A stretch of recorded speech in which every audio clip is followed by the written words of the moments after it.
You prepare for a golf tournament? Well, I hit balls maybe 20 minutes, putt a little bit, smoke 4 or 5 cigarettes, drink 3 Diet Cokes, and go to the first tee. Some days I won't even go to the range. All right, welcome into a special edition of the Daily Puck Drop. It's not live today. We are going old school, like it's an actual podcast here today. I am on a remote location. Parts to be determined later, to be known at a different time. Coming up today on the Daily Puck Drop, which, of course, not actually inside the Limbach Lumber Studios, but the Limbach Lumber Studios always travels to different parts.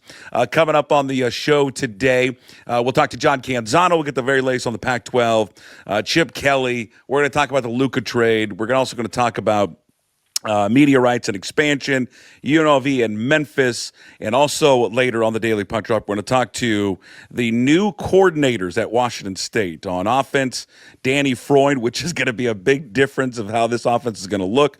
And then also coming up later, you're going to hear from the new defensive coordinator, Jesse Bobbit. But first off, right out of the gate, here on the not live Daily Puck Drop is our good friend John Canzano, who joins us every single week. Brought to you by Zeke's Pizza, homegrown in the Northwest. Follow him on Twitter at John Canzano BFT. Bald-Faced Truth in Portland, Oregon, 750 the game. I saw you rated on that Barrett Sports Media. Huh? Look at you. Number 17 in midday shows. Should be higher. Here's the catch. I'm an afternoon drive show.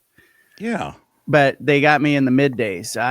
Number 17 in the country, though, you take it. I'm not a playoff team. I'm not a playoff team, but Hey, who do you have a problem with on the committee? Yeah, yeah.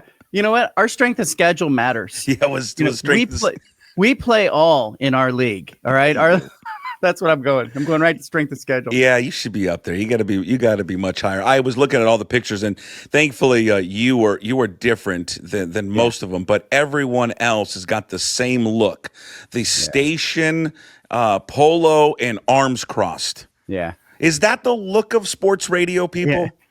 It shouldn't be. But you know what I have found? I don't know if you found this in radio that a lot of people who come up in radio come up seeing and hearing what they think it's supposed to sound like. And so they all, like when I go city to city around the country, it all sounds the same. Yeah. It's the same guy and it's the same station and the same colors. They're using the same consultants. So the fact that I think that I'm non-traditional probably helps me a little bit that way. It makes me a little different. I'm not doing a polo shirt. I'm not folding my arms. You're not. Just doing the show. Hey, you know what? I was thinking about it this week because I know you've probably spent many, many times doing it. Do you find yourself missing not being on Radio Row at the Super Bowl? I find it to be the single worst experience professionally I've ever gone through. It is such a little. It's a potluck. It's a potpourri of all the B-list Tony, that guy from the Gazelle. It's Wade Boggs.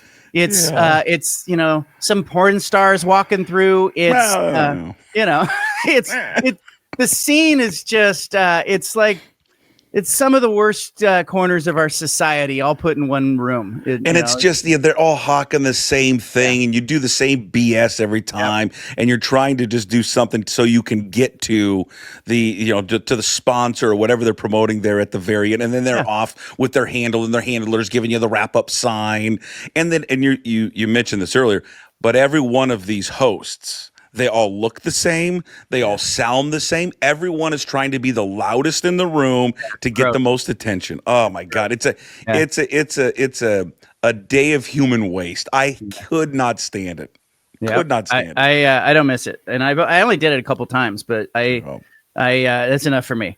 Yeah, it was the worst. I think all the other stuff that went along with the Super Bowl, I liked. I liked the media night and all the little parties, but the Radio Row. A lot of buildup. And then, you ever notice this? Like, okay, so I covered 9 of them, but I only did a couple on Radio Row. But there's like a real pace to the week where like Tuesdays is crazy media day, obviously, and then like about Thursday or Friday, it kind of clears out. Like everybody goes home. Right. Like the people who were there for the circus of the week go home, and then suddenly it's about the corporate sponsorship parties and the game. Right. And you sort like the halls that were packed on Tuesday and Wednesday, suddenly on Friday, Saturday, everybody's kind of leaving with a suitcase. It's just weird. Yeah, it's very odd. I might get you a little prediction there at the end. Eagles and Chiefs coming up. Hey, let's jump right into NFL though. Your friend, our friend Chip Kelly, he's back. He's back in the league. We talked a lot about Chip Kelly, perhaps with Seattle. I guess we're kind of a year late because he does get hired there in Vegas under Pete Carroll. How'd that all come together? Well, look, he was signaling this in so many ways, right? A year ago, he was interviewing for these jobs. He didn't get it. He goes to Ohio State. They win a national championship. I saw him as the game's ending. He's coming out of the coaching box. He was in a great mood. And I'm kicking myself for not realizing in that moment that there was nothing left for him to do at Ohio State. They won a national championship. He was the coordinator. He got Ryan Day his title. And then there was, for Chip Kelly, he's like one of these guys, shark needs to keep swimming. He needs a new goal. He needs a new target. He's not a guy who's going to sit in one place forever and just strum the guitar. And so it makes sense that he's looking for a new challenge, and certainly makes sense that he's not ready to be a head coach again yet. Now, I could see him doing it. If Pete Carroll and he have success in Vegas and Pete ages out, Chip becomes the heir apparent. But I think this is going to be really interesting. And another thing I thought about, Puck, is 2009. It was Chip's first year at Oregon as the head coach. It was Carroll's last year at USC. Oregon put 47 points on USC. It was the most points that Oregon had scored against USC in 54 meetings. They'd never scored that many points. Pete Carroll leaves for the NFL the next year. Something tells me he didn't forget that Chip put 47 on him. Chip put 62 on whoever came next, 2 years later. And so it was, Pete Carroll maybe recognizing in that moment in 2009, hey, this guy can actually call plays. This guy's a pretty good play caller.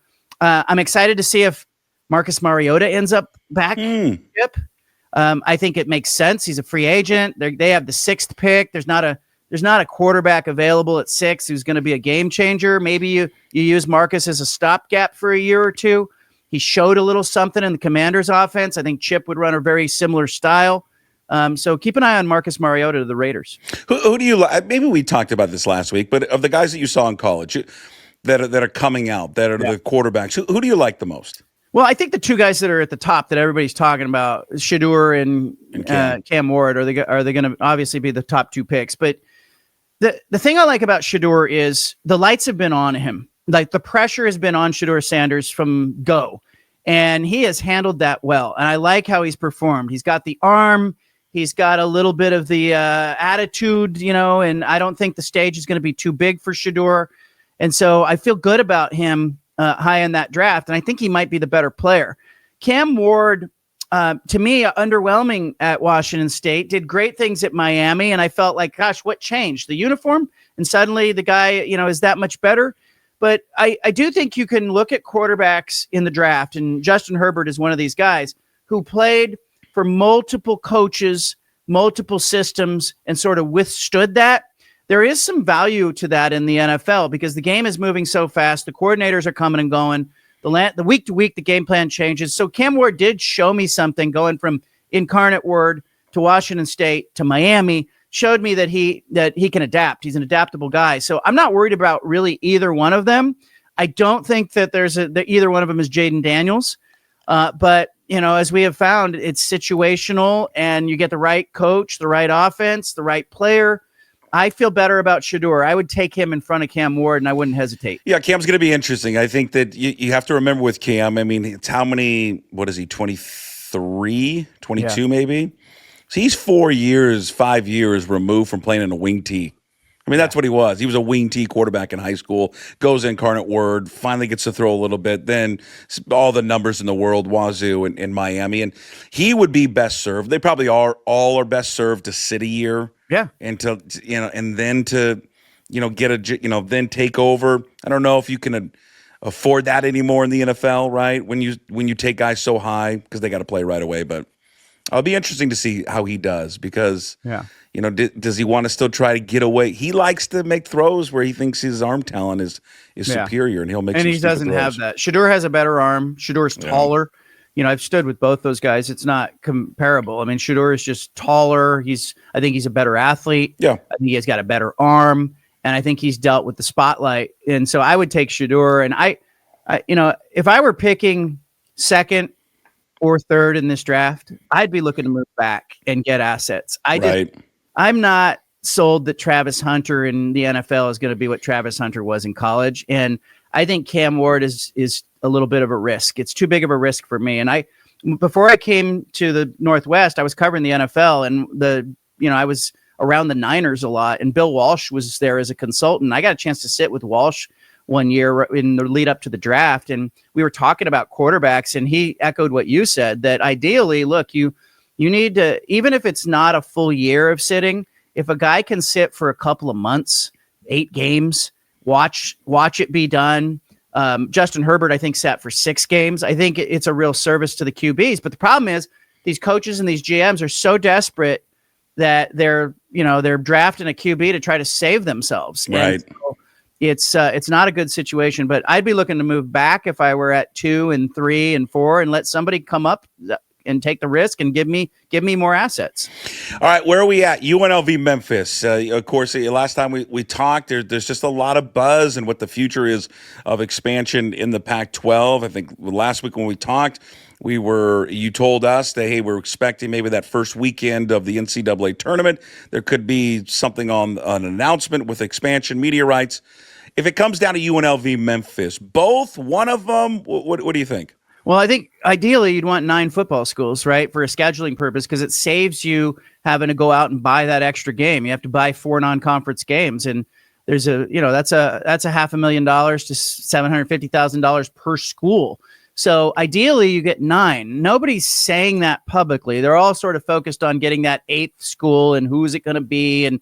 But as I talked to some of the ADs in the conference, that they want 10 from a basketball standpoint, ideally. Perfect world, they want 9 in football. So ideally, Puck, you take them both. You take Memphis, you take UNLV, you get both of them. You now have clearly the best G5 conference, if you're non-Power 4 conference in America. And so you now are clearly positioned to have your conference champion play in the playoff. And so I think that's really appealing to the Pac-12. Now, can you get both? Does it make sense from a geography standpoint? I reported over the weekend that, the media feedback that the ADs got last week, the Pac-12 ADs had a 2-day meeting. The feedback they got from their media partners is that the 8th school is interchangeable. There's no one school that adds value above and beyond anybody else. So this isn't a no-brainer. You have to have UNLV. It's not a no-brainer. You have to have Memphis or Tulane or anybody else. You just need another body. Yeah, you just need, and so that kind of points me in the direction of believing, Puck, that they're going to get a media deal with the media partner going, it doesn't matter, fill out the 8th or 9th school, we'll write it into the contract, we can move forward, they're interchangeable. So I kind of think we're going to see the media piece come first, and I previously thought that we would see the expansion piece come first, but I've shifted my thinking. And, I had an executive in the Pac-12 reach out to me after I wrote that and said, you're not wrong. Like, you're not off base there, that, the media companies can move forward now. They're comfortable saying, hey, this is the value that we would bid. And it doesn't matter who the 8th or the 9th school is, you pick it more or less. So that's an interesting position that the Pac-12's in. So now you have to figure, if all things are interchangeable, they're interchangeable from a media value, but they're not interchangeable for your brand, your investment in football and men's basketball. They're not interchangeable as it pertains to geography and travel expenses. So there's a lot of other factors that will go into this. This leads me more and more to think that the Pac-12 ideally really does want to add just UNLV or maybe UNLV in Nevada and call it good and just be regional and be super, tight with your footprint, not have that added travel expense. Because if you start to venture out and you start to go after Memphis and Tulane or even a Texas State as a fallback, you're now looking at your bottom line and going, okay, what are the travel expenses? What's it going to cost to get you out of your conference? These numbers are all over the place. The Mountain West schools are like $17, $18 million. The American schools are more like $10 or $12 million. So there's some room here to work. And I think the Pac-12 is doing that work right now, trying to figure out, like, okay, what's the ideal move here? And I don't think they're going to make that move until they have the media piece sewn up. Still think it's like a 6-week, 8-week thing. on the media piece. I think right around that start of March Madness, we should get some news there. I think last week when we talked, it was we're thinking about some out of the box things, right? Yeah. Like in terms of the media rights.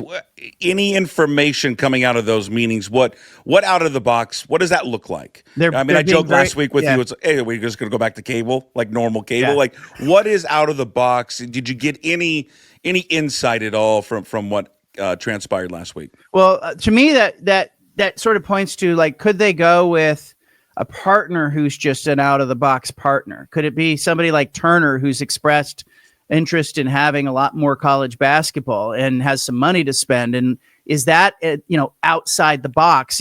Because immediately I went to, like, what are we going to be doing? Is this Apple? Is this a streaming service? But I'm kind of just thinking, like, maybe outside the box means it's not ESPN and it's not Fox. That it's going to be like a new player, the CW. Are they going to make a bigger commitment? They've always seemed like they're a discount buyer. They're buying kind of aftermarket. They got the Pac-12 aftermarket. They got the leftover ACC. Is this CW going to make a commitment to being a real player in this space? Or is it Turner? Or are they going to separate basketball from football? Is that outside the box? Or are they going to bring back the Pac-12 network? Like, I know part of their whole 2-day meeting was they did a tour of the Pac-12 Enterprises facility, and that thing has been churning. We talked about it as a side hustle. Could that become a viable network again? Is outside the box the Pac-12 returning and going, guess what? We had a good idea 10 years ago. We're going to go back to this thing. Bring it all back. Yam. I don't know. Ashley. Yeah, bring it back. Neuheisel. All of them. Curtis Conway. I'm trying to think of who. Ronnie Lott. Remember when Ronnie Lott was on it? Yeah. Hey, Ronnie, what do you think about the game? Yeah, I mean, it was. Yeah. I thought both teams played pretty hard. Yeah. Oh, okay. Good, great insight, Ronnie. Yeah. Appreciate your insight. I mean, as long as we can get away from the ESPN Plus high school broadcast, yes, I think I'm okay with it. Hey, you brought up CW. Are the football games on CW again this fall? Yeah, that's up in the air because so that hasn't been determined. Like, no. So right now, football doesn't have like a TV home. No, and Teresa Gold, the Pac-12 commissioner, told me in October that this 2025 football season may be the pathway to whatever comes next, because it really is an additive thing for whoever buys those media rights in 26 and beyond. They may be able to negotiate, hey, we can get the Pac-12 in 25, because there was some real, I think, motivation from the Pac-12 to begin telling the story now. Like, be on the network that you're going to be on in 2026 with your Boise State, San Diego State, Colorado State conference. Why not start telling that story with Oregon State and Washington State in the 2025 football season? So keep an eye on that. Not necessarily, like, it doesn't have to be the same partner, but it makes sense if it's the same partner. And if I'm buying the rights in 2026, I certainly think I'd be interested in 2025 in saying, let's start this early, so when we hit the ground in 26, we've got a lot of momentum. Can I ask you a stupid question? Because and most of my questions are dumb. Is there a chance, like, there's a game or two that's not on TV? I don't think so. Okay. I think we're not going to go old school. I have to listen to it on my radio. No, I think that's not in the plan for them. I think that, the wild scenarios that I keep thinking about involve, like, do they split men's basketball away? Okay. Do they sell it to Turner as a one-off? Do they, the media consultants keep saying, no, you're going to want to bundle that. The companies are going to want basketball with football. But, I look at Fox and ESPN, they just didn't have a lot of time slots available, right? So they're not in the market to buy this whole thing, because I don't think they can put the inventory anywhere. They can't take it all. Even, ESPN was, letting those ACC games go to the CW. So I think they're going to maybe have a new player. I think that they're going to try to do some innovative things with Pac-12 Enterprises. But I'm excited to see who they add. And, I feel like we've been talking about Pac-12 media rights for like 5 years, man. It's just like, let's go. Let's do this. It's the gift that keeps on giving, John. What about does the whatever the future of TV for the conference, what impact did the ACC ESPN extension have? I think it settled things down. And, I think the Pac-12 still was rubbernecking a little bit watching that ACC lawsuit situation. And, Scott Barnes, the AD at Oregon State, said he was rooting for chaos, right? He said that months and months ago. Chaos is their friend.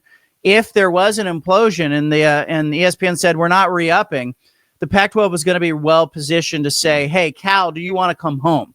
Hey, could we create a Pac-12 East? They would have been in, I think, a decent position to try to grab some stray schools. And they weren't going to get Miami, they weren't going to get Florida State, but they could have grabbed, they could have said to Cal, you have nowhere else to go. Hey, we've got a seat warm for you. So I think it closes the loop on that. I think the Pac-12 was kind of side-eyeing it, waiting to see what was going to happen. Was there a chance that they would have an ability to kind of swoop in and maybe grab a school or two? Did that solve a problem? It certainly would have helped from the standpoint of the Pac-12 wanting to be viewed as a Power 5, because right now you've got Oregon State, Washington State, 2 Power 5 members traditionally in your conference. And if you could pick up an ACC school or 2 or 3, suddenly you can sell the CFP people on, hey, we're the majority of our schools are former Power 5 schools. Why are we not a Power 4, Power Right. 5? So, but I think that window closes now till 2036. I think it'll get quiet on that front. But it gives the Pac-12 clarity now. Hey, there's some closure there. We should stop holding our breath and waiting. Speaking of the ACC, was it last week you were able to catch up with Kyle Smith, the new basketball coach at Stanford, which is odd to say is in the ACC. Yeah, weird. Of course, it is just so weird. And the funny thing is, I was thinking a lot about Kyle Smith yesterday for some reason, and I'll share it with you after we play this clip. You had him on talking about his time in Pullman, and I think any Washington State alum would be interested and intrigued about what he said about his time in Pullman. I love Palo Alto, don't get me wrong, but I love that place. And if the powers that be didn't screw up college athletics in the sense that let football do their own thing, I would never left. And Pac-12, because the expectations are right, there. And I think I really value what that place about. It's unique community, and I embrace it wherever. And it goes back to where, I've coached at all kinds of different places, but even when I went to Columbia, I was struggling on the transition, and I just said, you got to grow where you're planted. God put you here for a reason. Let's make the most of it, and it kind of got my attitude right. And somehow I was in Pullman, I think it was sincere. I think my wife's from up there. We really love the community, still have good friends. And, no one believes me when I say that. When I come down, what'd you think of, glad to get out of Pullman? I said, nah, we love Pullman. I said, might retire there. Yep. I said, can afford it.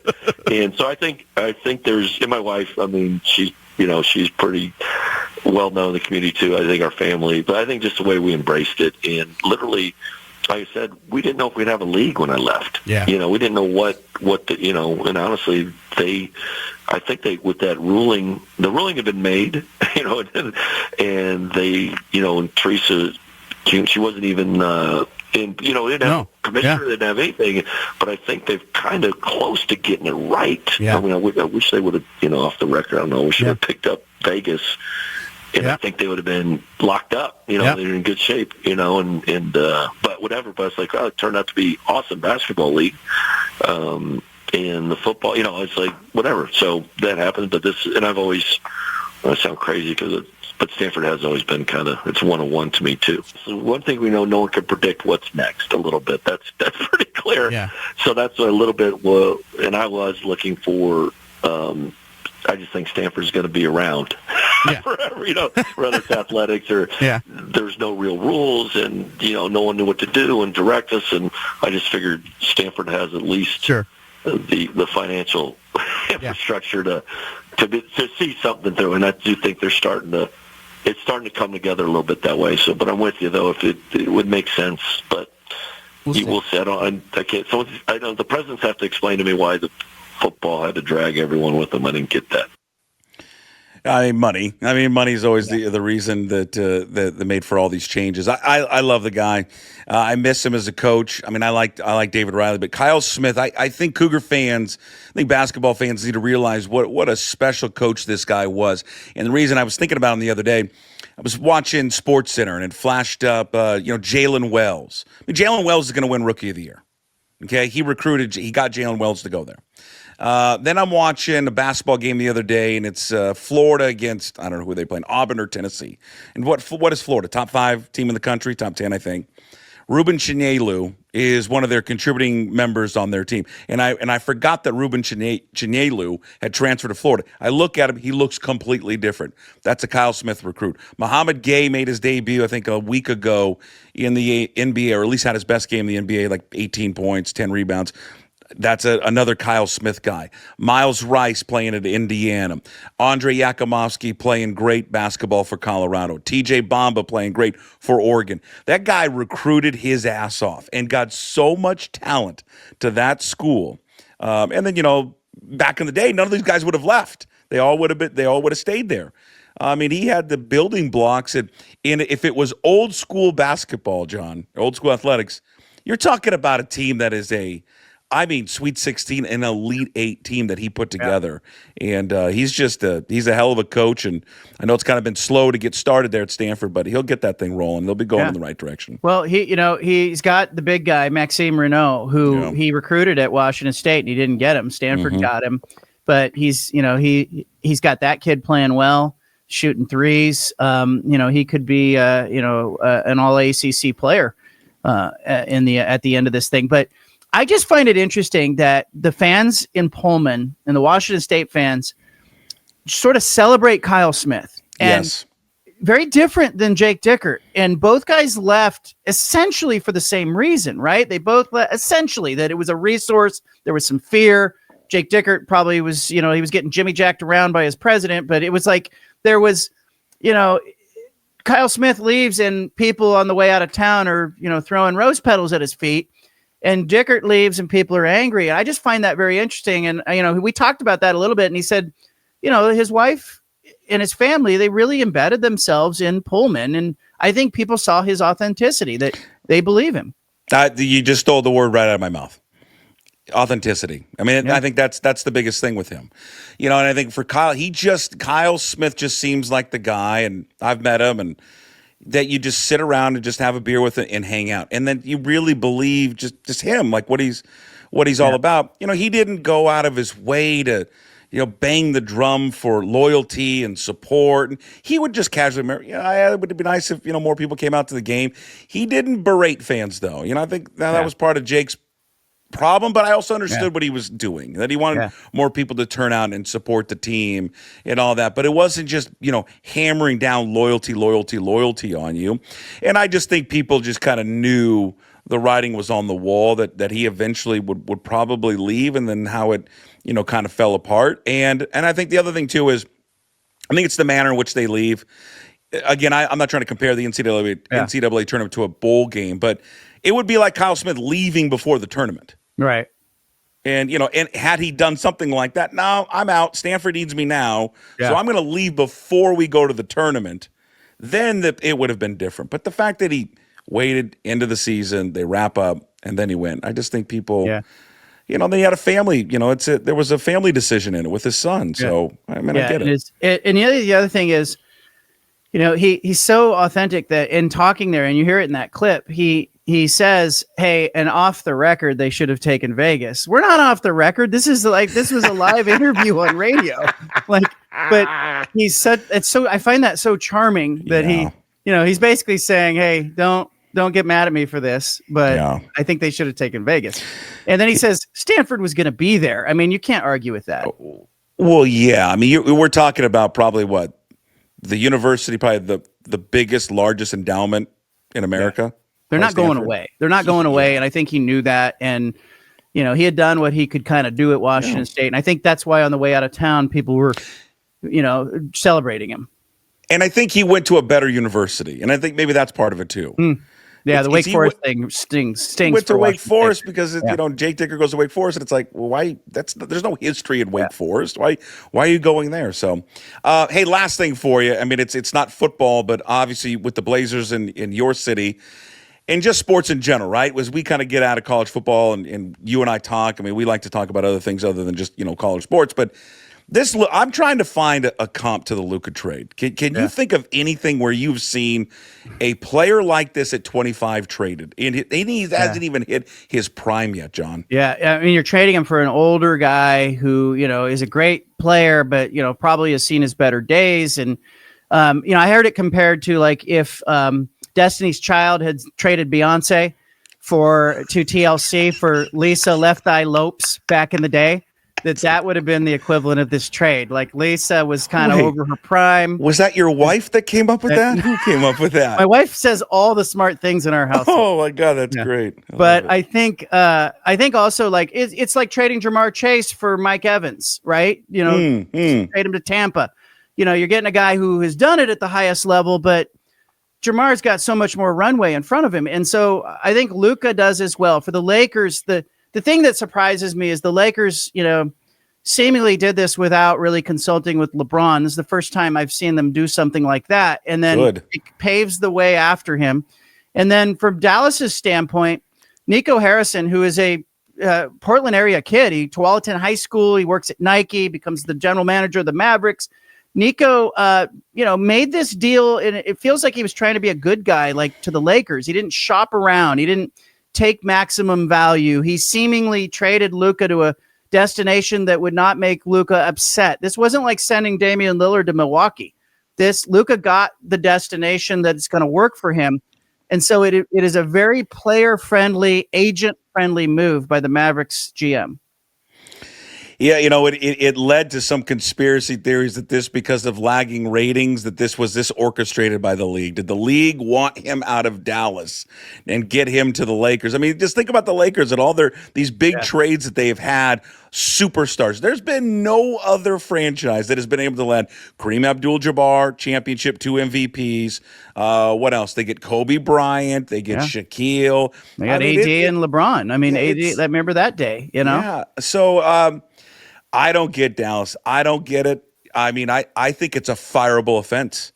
The fact that you don't shop him around. Well, Mark Cuban didn't seem happy with this either. And he made that comment, if it were between my wife and trading Luka, I would be calling a divorce attorney, right? So now Mark Cuban, he's not the majority owner of the Mavericks. Right. This happens not on his watch. But the Adelson family, who is the majority owner, they've been trying to get a casino built around the Dallas Mavericks arena. They want to make it a hotel, casino, resort, NBA arena.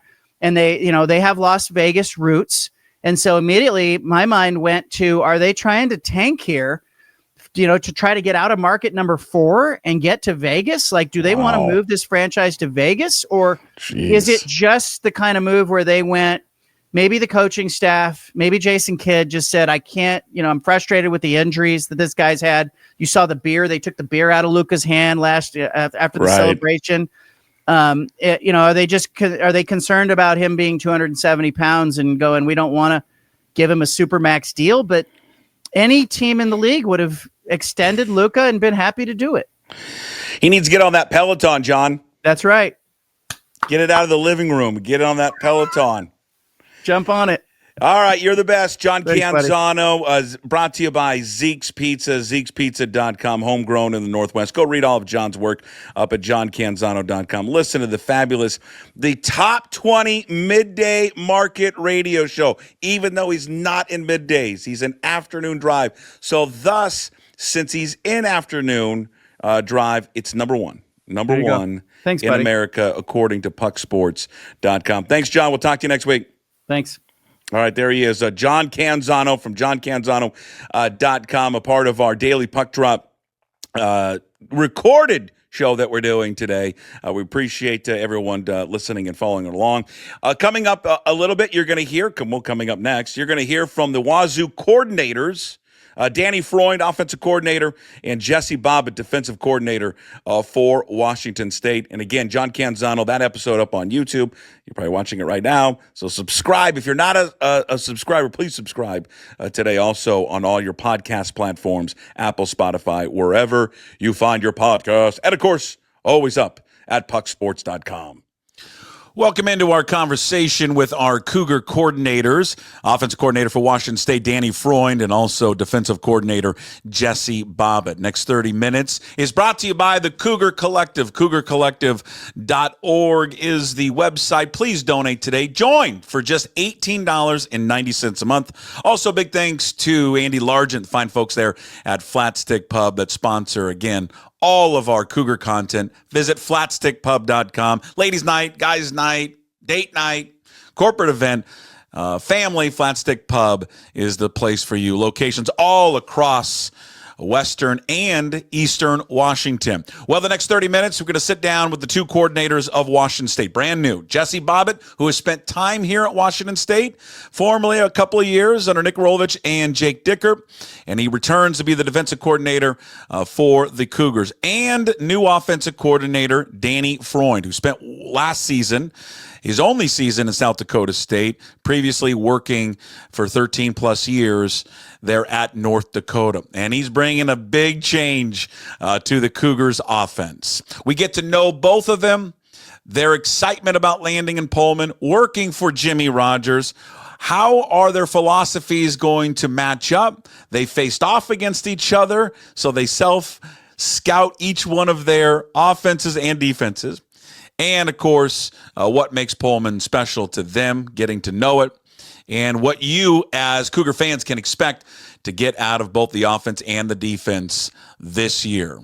All right, I'll be quiet now. Please enjoy our conversation with both Danny Freund and Jesse Bobbit, all brought to you by the Cougar Collective and Flat Stick Pub. Join the Cougar Collective today, your home base for all NIL opportunities, connecting student athletes, fans, and business owners. Join the 1890 Club for as little as $18.90. You can also make a one-time donation. And if you're a business, you can collaborate your brand. Also, drink the Old Crimson Legendary Lager brewed by Pike Brewing. Sales benefit the Cougar Collective. Visit CougarCollective.org. Go Cougs!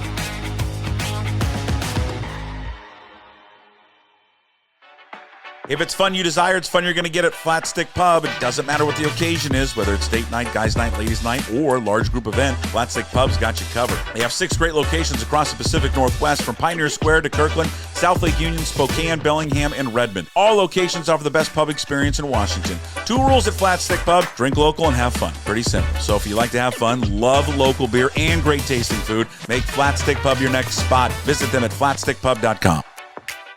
I'm excited to catch up with these next two guys. You know, everybody wants to talk to the head man, you know, Jesse Rogers. I want the coordinators. I want the guys who are gonna dial it in every week. And we've got the 2 new coordinators for the Washington State football team as we talk Cougar football. All brought to you by Flat Stick Pub.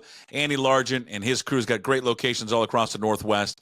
Up in Spokane, of course, the closest one to Pullman. Flat Stick Pub has been a long time supporter of Puck Sports and pucksports.com. Also, the Cougar Collective. When you're there, you got to support these student athletes, and the Cougar Collective does that. You can join for just as little as $18.90 a month to support all athletes, CougarCollective.org.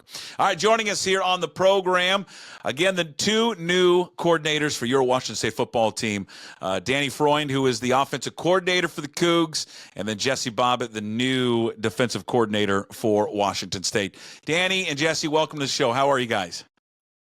Doing great. It's great to be here. Appreciate you having us. Now, doing well. Thanks. Danny, before we get to you, Jesse, you've had time here. You spent, for people who don't know, you were how many, 2 years here, and your role under Jake was a graduate assistant? Yeah, so I came here in 20 and 21. Rolovich was the head coach, but I directly worked under Dickert as his defensive graduate assistant, yes. Yeah. It hasn't changed much probably in a couple of years, has it? No, it hasn't changed too much. I was saying the other day, the indoors is the big change, which has been great. So yeah, it's a big change. Let me first start with you, Danny, and then Jesse. Just when he's done, you can answer the same question. I don't think people realize this stuff. I mean, I've been around enough coaches to understand what it's like, but for the families and everyone involved, this is such a huge change, and you got to pick up everything, and you got to pack this, you got to move, and then there's recruiting. I mean, there is so much going on, and you guys probably sleep a couple hours at nights, try to sneak it in wherever you can. Danny, what's the last month plus been like for you? Yeah, we got out here January 2nd, so I think Jesse and Jimmy and maybe a few of the other guys got out here before New Year's, but we kind of got out here and hit the ground running with the obviously the transfer portal, and then just as far as school beginning and trying to build that roster for spring ball, and then getting to know your players. I think a big part of it is just building those relationships with the guys here on the team. So it's been a little bit of everything, but a lot of recruiting, a lot of time spent at the office with the guys, which has been kind of fun. Went through this process last year of moving. I was at the same spot for 13 years. Took a job at South Dakota State last year around this time, and now kind of 12 months later doing the same thing. But I get to do it with a group of guys. We're all kind of coming together. So that's been really fun. Just getting to know the people out here in Pullman, seeing the support they have for the university. It's really impressive. Been to a couple basketball games and just meeting the people in the administration, the collective, just the alumni. There's a lot of support and a lot of passion for this place, and the spirit around here is, you can feel it. So it's been a cool experience. I think every day you get a little more comfortable, but the best part to me is just getting to know our players, being around the guys, watching workouts, getting to know them on a personal level, and just kind of getting ready for spring ball and getting ready to kind of move into that part of the year. Jesse, for you? Yeah, a lot of things ditto to what Danny said, and a lot of fronts. Definitely different. I moved here. This is the second time moving to Pullman. The first time I did it by myself and didn't know anyone besides a little bit of a relationship prior with Dickert. So that was its own animal. And as Danny said, coming here with an entire staff, with a group of guys that we all love to work with, has made this transition a lot smoother. I was the only one that had lived here, but I feel like having this group of guys together has made things really awesome this last month. We all get along really well, and a lot of good energy around the building. And as Danny said, with our players, the relationships that we've been building have been awesome over the last month. We've been at every single workout with the guys, being there, seeing them, and not just to evaluate them, right, but to truly be there and build those relationships up, which is extremely important to us, creating this family culture, that Jimmy and Coach Rogers wants to instill along with the rest of the staff. So it's been a hectic month. I would say my wife and I, there was more comfort in knowing that we'd been here. She lived here as well. And so, it was an exciting thing for sure. There wasn't as much unknown because of being here prior, and the whole rest of the staff was looking at me like, hey man, what is this like? Are we going to enjoy this? And I was like, of course we will, for sure. It's very similar to Brookings in size and weather, not as cold, but a little bit better scenery, and the support here is tremendous. And so I think these guys have seen that every day we've been here. And so it's been great getting rolling with the guys defensively, doing some meetings and walkthroughs, and it's been a lot of fun and ready to get truly settled in here. My wife gets here on Friday. We're moving into our house. So we moved fast because we're having a baby in March. So we wanted to get her up here and get things rolling. Congratulations on that. Yeah, thank you. What is it, first with you, Jesse, and Danny, because Danny brought up relationships. Yeah. Like when you come over, you take a new staff, and I'm just trying to think. I don't know if there's anyone that will still be left on this team with Rolovich, but just with any turnover, right? There's gonna be guys that have been recruited by an entirely different staff, right, Jesse? And now they're coming in and they've got to hear a different message with players that you guys are bringing in. So now, oh my God, is there going to be this divide? Is there going to be this South Dakota camp versus this Wazzu camp now? I think people would love to know, how do you go about with the kids that have been here already of establishing that trust and that relationship?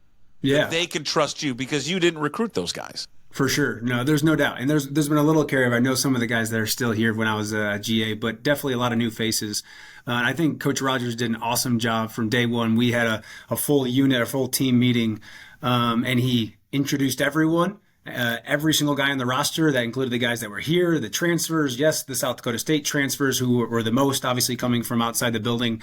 But after we did that, he did an awesome job saying, like, that was the last time we'll really reference being separate, right? And coming from South Dakota State. Everyone is here together to reach our common goal of having success and becoming one and building strong relationships.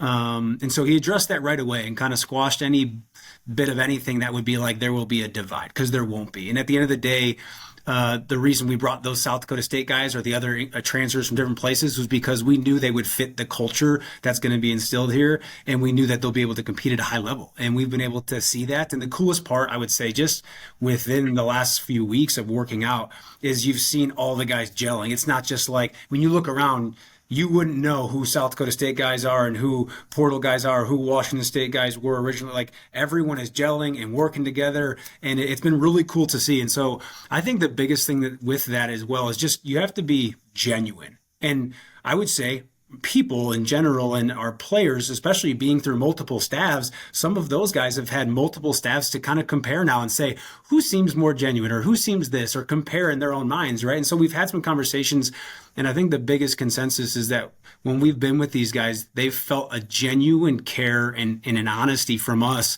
and a new energy that they're really excited about. Right. And I think the coolest thing we continue to tell them, we're like, hey, that's not going to change. You know, what you've seen from us the last few weeks isn't just to get your guys' attention or put on a show. Like, that's who we are. That's who this staff is. And I know that's why us as a staff, along with this team and this whole group in this building, we're going to have some success. And so it's been awesome. Danny, you kind of were nodding your head up and down while Jesse was answering that. For you, had spent a year on the staff previously. You were at North Dakota, your alma mater, for, like you said, 13 years. What should people expect from this staff coming over? Because it's a lot of familiarity, right? A lot of guys that have been together for a very, very long time. You're kind of the new guy. I'm sure you probably still have to get the donuts and all that kind of stuff. Maybe some rookie hazing. But for fans on the outside, give a look into what this coaching fraternity of this group is like. Yeah, I would say the biggest thing is just they're great people. You know, for as great at coaches as they are, I think they're better in terms of their families and the culture that they want to establish and the relationships and how they treat players and the energy they bring. I think that's real. I think when I got there last year, that was the biggest thing that I felt was I didn't have to try to prove myself or try to fit in. I think it's a culture where you can be yourself and you can feel comfortable being yourself, and that's where people are at their best. So that was probably the biggest thing I noticed as far as I knew these guys were great football coaches. I knew they were elite in terms of teaching the game and recruiting and doing all the stuff that involves that job. But I think what makes them really special and why I wanted to be a part of it and what coming over to be here from a new spot was just like that. I didn't realize how great of people they were in terms of establishing relationships and building that family culture. But I would say, like, just building the trust with the players, I think that's a big part of it, being genuine, putting time into them. Obviously, a lot of these guys on this roster didn't choose us. We chose them. So I think when you come in, I think you got to spend time with them. They got to get to know you. They got to get to know who you are, maybe outside of football, and build those relationships. And then when you start installing the schemes and the concepts, they're gonna buy in because they know you care about them as people. And I think that's a big thing. I think that's probably the number one thing. But yeah, I think for us, just coming here, it's exciting because it's a new challenge and we get to do it together. And that's a big thing as far as Coach Rogers as being a very loyal person. And I think, you kind of seen that the last couple of weeks. But yeah, like Jesse mentioned, even being at the workouts, I think Coach Jacobs, they're all kind of with him right now in the weight room, and he does a great job establishing the culture of what we want. And he's a big, important piece of the staff that I think sometimes gets overlooked in terms of what he's doing right now to develop strength, but also building the culture piece of it and blending all these guys together. So, I guess coming over last year, I think that was probably the biggest thing just in terms of, everything is very real and genuine, like Jesse said. All right, Jesse, let's get in the nuts and bolts, kind of the whiteboard stuff with the defense. Jesse, what could fans expect to see, kind of like the core or the ethos of what your defense is going to look like? Yeah, a big thing, our philosophy on defense is we're going to be rule-based and sound, which involves a ton of communication and a ton of being on the same page to make sure we can execute at a high level. We're going to disguise for success and make it tough on offenses to know what we're doing and maybe premeditate what they need to do, pre-snap within those disguises. And then again, we're going to have relentless pursuit and have violent finishes at the ball, and that's something that we've already started to kind of harp on. And we had a unit meeting as a defense. We've met as individual position groups, and obviously running a 4-3 scheme there'll be a lot of similarities, right, to what a 4-2-5 scheme is. Obviously, you're a little playing with more true three backers at times, but within the scheme and what we do, we're gonna build around our personnel. And we're going to build around situational football. And so whether it's a true passing situation, third down, 2-minute, a team that we're playing is all spread 10 personnel, which we'll see a lot of, will be dependent on kind of what we're going to do the most, whether that's running 4-3, whether that's running more of a 4-2-5, whether that's getting 3 safeties on the field or 4 corners on the field by situation. We're going to make sure that we have the best 11 guys on the field given any situation. And at the end of the day, you can have all the greatest scheme in the world, right? Everyone believes their scheme is great, but it's just going to come down to the mentality of the guys on the field, responding to adversity, having the mindset that you got to have something about you that when you step on the field, you're going to instill your will on the opposing team. And then there's that response and that mentality play after play after play. And I think the biggest thing people will see is a defense that flies around, that works as one and communicates a ton and is able to adjust to what offenses are going to give you, even if you haven't covered it in practice, because we have rules that they can apply. And then we're gonna have some fun while we do it. A big thing on our defense is, in this team, but on defensively from our perspective, is you put in too much time to not have fun and to not have joy doing this. And so I make sure that this group, what they'll get out of me is going to be a very relaxed atmosphere and a very joyful one, whether that's meetings, practice, on game day. It's something where the guys are going to be relaxed and be able to be themselves and have some fun and fly around and not be worried about making mistakes. Win or lose, Jesse, win or lose, and come Saturdays. What do you want that opposing team, that opposing offense to say about your defense after playing you? Yeah, I want them to say or feel, and exactly that, feel our defense, right? At the end of the day, win or lose, I want them to say, man, those dudes flew around. They didn't quit. There was a physicality to them. My body hurts, right? Or we want our defense to fly around like that defense. And that was something in past years that, I would say that people did say. And so we took pride in that. And we look forward to it, kind of instilling that culture and mentality here. Danny, you spent this past season as a co-offensive coordinator at South Dakota State. You previously the 13 years at North Dakota. I came across a video where they said, hey, the reason they brought you over to South Dakota State because they were trying to find, from a defensive perspective, an offense that gave them problems, and it was your offense that gave them problems. So they're like, let's just hire him. Then let's just bring him over. If he gives us problems, we'll bring him to us. Now, this is without a doubt. I graduated from the school. I've seen Leaf. I've seen Jason Gesser. I've Luke Falk. I've gone through all, Alex Spring. These quarterbacks, and from the most of these offenses have been very spread you out. We're going to throw it all over the place. Now, I mean, Leaf and those teams and Gesser, they ran the ball plenty, and they were physical at times. But that school is known, especially with Mike Leach, is known for airing it out, throwing it 60 times a game and scoring a bunch of points. There couldn't be more, like your philosophy of what I've seen, couldn't be further, like a bigger difference in terms of what we have seen for the last decade or so. How big of a change will this be, and for what fans will expect to see Saturdays in the fall from your offense? Yeah, I would think at the end of the day, there's going to be a lot of similarities to probably what they've seen. I played quarterback. I like to throw the football. There's a great history of quarterback play at this university, and getting to know a lot of those guys, just watching them, and that tradition. I think you have to throw the football to win in certain situations. I think you're also going to have to run the football, and I think when you run the ball effectively, it also opens up your passing game. But I think a big part of it is adapting it to the players that you have, and I think. When we look at our roster, and kind of like Jesse referenced this, the way he talks about the defense, it's very similar to offense in terms of your personnel. We're going to need to be multiple in terms of how we use our skill guys. But the one guy you can't change is the quarterback. You got to have a QB that can do it, and you got to have 5 guys up front that you feel good about. Now, you can mix and match tight ends, receivers, running backs, however you want to be kind of versatile in terms of how you do that. But I think when you look at us in terms of the run game, we're going to be physical and get off the ball. And that might be out of 12 personnel. That might be out of 11 personnel. You might spread people out to run it and create situations where you can throw it quick and RPO people. And also in the passing game, it's in terms of we want to be explosive in terms of getting the ball down the field and stretching the field vertically as well as horizontally. And then I think just in terms of how we do things, in terms of how we call it, we want to be unpredictable. I think part of it is being able to dictate to the defense how we want to call it in terms of whether that's formations, motions, snap counts, tempos, doing a lot of different things to keep the defense off balance.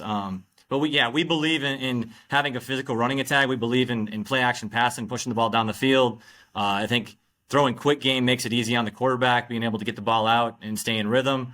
And then at the end of the day, I think how you call things as a coordinator and how you put your players in position to have success, I think that's the biggest thing. Because at the end of the day, a lot of people are running the same type of schemes. A lot of people are doing things the same way. It's when you call them, how you allow your players to, get in those positions to have success. But there's going to be elements that are, we got to take care of the football. We got to convert on third downs. You got to be efficient in the red zone. I think all those things you work at in practice and you emphasize in terms of situationally, but also at the same time looking at your roster and figuring out who's our best 5 skill guys. How can we get those guys the ball? And sometimes people think balance is run pass. I think balance sometimes is utilizing all your skill position players and getting those guys the ball in different spots and attacking every area of the field and making the defense have to work for it. So, we're going to probably run the ball a little bit more than we have here in the past, but at the same time, it's going to be an exciting brand of football. And I think people are going to really be excited to watch our guys. Yeah, it just reminds me. I did a piece with all of the quarterbacks the high-profile quarterbacks that played at Wazzu about 2 months ago, and I remember, and I was asking, it was Gesser and Alex Brink and Luke Falk, Jack Thompson was on there, Connor Halliday was on there, and I had asked all those guys, hey, do you feel like when you look back at like Luke Falk and Connor Halliday, do you, like to Gesser and to Jack and to Alex Brinks, do you guys get envious of how many times they were able to throw the ball? And and Gesser laughed. He goes, well, not really, and not to take away from what they did offensively, but the biggest struggle that I would see, and then Connor, who was played under Mike Leach in that air raid, they'd get inside the 5-yard line, and they're throwing the ball 4 times because they didn't have that physicality, that running game. So, and just Jason Gesser said something that, as you were talking, kind of stood out to me, that there is that balance. You look back at those offenses, they ran the ball, and it set up, their passing game, and they certainly were as explosive as any offense that Washington State has ever seen. Well, I would say this too, like you watched the games yesterday, you watched the NFL game, It's a passing league, but a lot of that passing is set up off of the run game, off the play action, off the nakeds, moving the pocket. Like even guys like Mahomes is an air raid guy, and you'd be able to see kind of his development in the NFL, playing within a huddle system, being able to kind of utilize those concepts. So I think, on that end of it, as far as development and getting guys ready to play at the next level potentially, I think what we're going to do might actually help some of those guys in terms of playing under center and being able to do some of that stuff and have some variety in how we do it in terms of concepts and formations, motions, and that sort of stuff. But yeah, it's exciting. I think what it's going to look like. I think sometimes you got to get through the spring, get through the summer, and just kind of and build it, get through fall camp. But there will be principles that we will run the football, and we will be physical. We're going to be explosive in the pass game, and we're going to have fun doing it and really teach our guys fundamentals and teach them techniques to go get it done. Jesse, I want to ask you, because I want to ask both of you to do this. Jesse, I'm going to ask you in a second because you guys went against each other, right, in terms of calling plays, right, 2 years ago? Yeah. So I want to get you guys on the whiteboard and what made it difficult to defend his offense, and then for you, Danny, what it made it difficult to go against his defense. Danny, you said something there that really excited me. I'm 49, so I'm getting older and older each day. A little about me: I love black coffee. I like an old school newspaper. And you said something. I'm a very simple person. Okay, I'm a simple man. And the other thing you said there, you said under center. Are these guys? I mean, nothing excites me more than watching a quarterback get under center in today's football. Are we going to see a little bit more of that, you think? Oh, yeah. Yeah. It might not just be the quarterback sneak, man. We might throw in a little naked, a little play action out of there, run the football. But I think some of these kids that you recruit them, they don't even know how to take a snap, man. It's like they sit and gun. They play 7-on-7. It's like there's a lot. I think the basis of playing quarterback, just the foundation of it, you have to get under center and take a 3-step drop, being able to get in the stand, like learning how to take a snap. I think a lot of the footwork stuff that you do in the gun or the pistol actually stems from being able to play under center. So I think, there will be some of that. It won't be like primarily what we do, but there's going to be a percentage of plays that we're under center, especially short yardage in the red zone and the goal line. Like those situations, I think it helps you in terms of what you want to accomplish. All right, Jesse, let's get on the grease board. What made his offense difficult to defend? I think Danny and his staff at the time, and will do, obviously still do a really good job of game planning and seeing, how we attack maybe a defense's rules and what challenges them when you watch the film and with through game planning, all that stuff. And one of the toughest things, we played them. We were going to play them after our bye week, right? So we had 2 weeks to prepare for this, and we spent the entire first week. They were doing all these nasty splits and putting receivers and tailbacks in the backfield, and then like an upside tight end and receivers as tight. It was like they were doing all this stuff, right? And we spent an entire week figuring out how we were going to do this and play against it. And then we came back after the weekend, and on Monday we spent like 4 hours going through it, and then we got rid of all of it and just went back to our base ways because we figured it'd be too much. So basically, at the end of the day, they're an offense that does so much and is able to manipulate things. And at the end of the day, is they're hoping for that, right? That we waste our time trying to figure out maybe answers or overcomplicate things, especially on a bye week. Man, we spent too much time on that. But at the end of the day, he uses the personnel really well. He puts guys in positions to succeed. Their quarterback at the time threw really well in the move, and he was able to get out of the pocket and just make some really good throws. And so what did he do? He moved the pocket. They did things where they made it tougher on us to not just maybe live in the pocket, and with nakeds and play action passes and some trick plays and stuff here and there, some good opening scripts. And at the end of the day, he's going to do that here. And so I'm excited for that. I think going against him in spring ball and fall camp is going to make our defense only get better because of what he does as an offense. So same question there for you, Danny. What made it difficult going up against Jesse's defense? Yeah, I would think the biggest thing is what he said earlier, as far as like the physicality and just how they made you feel. Like, like the way they tackled and the way they closed space. There weren't many opportunities to break tackles or gain extra yards. So I think up front, especially, the defensive lines were always so physical and so dominant, where we had to try to create game plans to get them moving laterally, and do some maybe creative stuff or gadget stuff just to get the ball out and help the quarterback, because you didn't want to sit back there and live in the pocket. And they did a great job disguising what they were playing. Like, it looked like a lot of cover zero and like a lot of man, and it was, but at the same time too, they did a great job playing zone off those looks and things like that. But I would say the biggest thing was just how physical they were and how well they knew what they were doing. It looked like a defense that was very, very well coached and understood their assignment so they could go play fast. And as an offensive guy, it's like you want to try, like he was saying, to try to make them think and not play as fast. So that's where all the motions and formations and, trick plays and stuff like that comes into play. When you're playing really good people that are really well coached, I think you can't just always do what you do. You have to be able to adjust and have a good game plan. So yeah, I would just say the physicality, and then just when we watched those guys play up front and in the box, it was, we didn't know how we were going to run the football. It was just trying to get creative and do some things maybe that you didn't normally do to try to beat a really good opponent. All right, last thing for you. Danny, I'll start with you. When you both, kind of the same question, but coming at it from a different perspective, watching the Holiday Bowl, I would assume you guys watched the game. Watching Zevi play for you, Danny, and then watching the offense, what has stood out to you about Zevi, getting to know him? What makes him kind of the right fit for what you want to run there offensively? I think Zevi the person, Zevi the leader, is really what stands out a lot. Like, in terms of his leadership ability, the confidence he has in the building, the way he goes about his business, how smart he is football-wise, talking to him. I think he's been through it. He's played 3 years of FCS ball, transferred here, obviously sat behind John, played really well in the bowl game. And that watching him, just, I think as a quarterback, the team needs to play for that guy. He has to have the locker room. He needs to be that guy, and you sense that in that presence. So I think that's really exciting on our end. I think even from Jesse and Jimmy and those guys, when they come in, it's like, when you got that position right and you got a guy that can lead that way, like, that's really big. And I think as a player, like, he reminds me a little bit of the guy we had at North Dakota that gave defenses fits with his off-schedule stuff. Like you saw in the bowl game, when he was moving around a little bit, he hit Hernandez on the one touchdown where he kind of scrambled up and then took a shot and made a huge touchdown throw it with some touch. He can throw with some touch. He can throw quick game. He's got enough arm strength to get it out to the opposite hash or to the opposite numbers. But also, like, I just think he's a very smart football player. He's willing to sit in the pocket and make throws. He can also create with his feet and do some of the stuff outside the pocket. So really excited to work with him, along with all the other guys in that quarterback room and on the offense and the other side of the ball as well.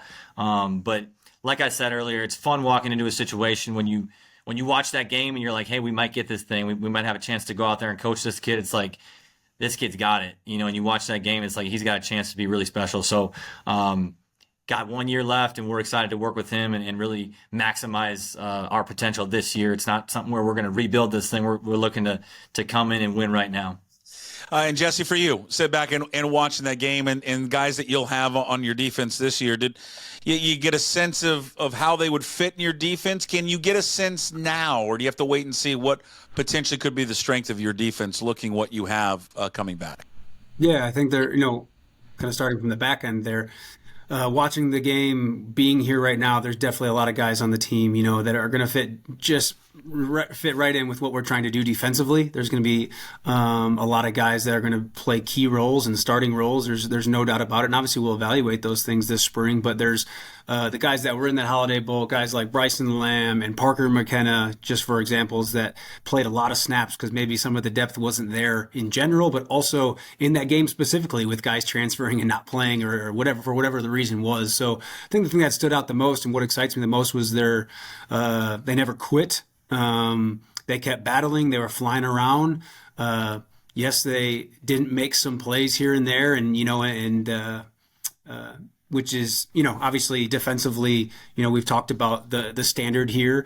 It's going to be a very high standard. And so, obviously when you look at that game, I'm excited to raise the standard a little bit in terms of, result and the standards and the goals weekly. But at the end of the day, the guys were flying around and making a lot of plays, and there was a physicality and a spirit to really the whole team in general that, Coach Rogers, I know, had mentioned that was really exciting. And so, and being here, there's a bunch of guys like Isaac Terrell and, again, Bryson Lamb and guys that have been here, are leading in the strength workouts, and you can tell that we're going to have a great leadership and the mentality that we're looking for here on defense. Those guys have it. And so when you combine with some of those guys and some of the guys coming from South Dakota State and coming from Cal Poly or wherever they're coming from, it's guys that we didn't just bring in because of talent. We fit in because of the mentality that they're going to have. And there's plenty of guys on this roster currently going into this spring that are going to allow us to play with the spirit that they played with during the Holiday Bowl. And I'm excited. I got really excited watching them and then looking at how we can use our scheme to use those guys to have more success.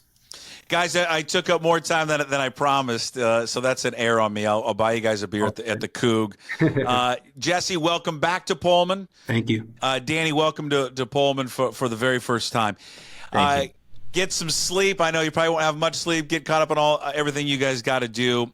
Congratulations on the new job. Can't wait to see you guys out there spring ball and then also over the summer and then in the fall.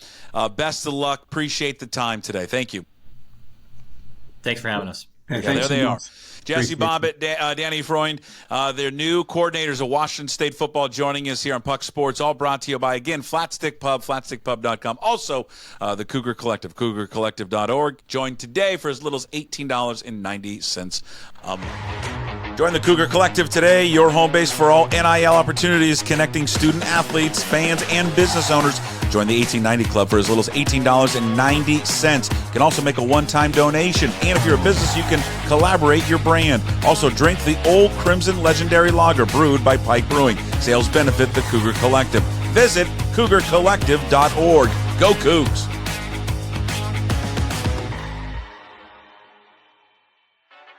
If it's fun you desire, it's fun you're going to get at Flat Stick Pub. It doesn't matter what the occasion is, whether it's date night, guys night, ladies night, or large group event, Flat Stick Pub's got you covered. They have 6 great locations across the Pacific Northwest, from Pioneer Square to Kirkland, South Lake Union, Spokane, Bellingham, and Redmond. All locations offer the best pub experience in Washington. 2 rules at Flat Stick Pub: drink local and have fun. Pretty simple. So if you like to have fun, love local beer, and great tasting food, make Flat Stick Pub your next spot. Visit them at flatstickpub.com.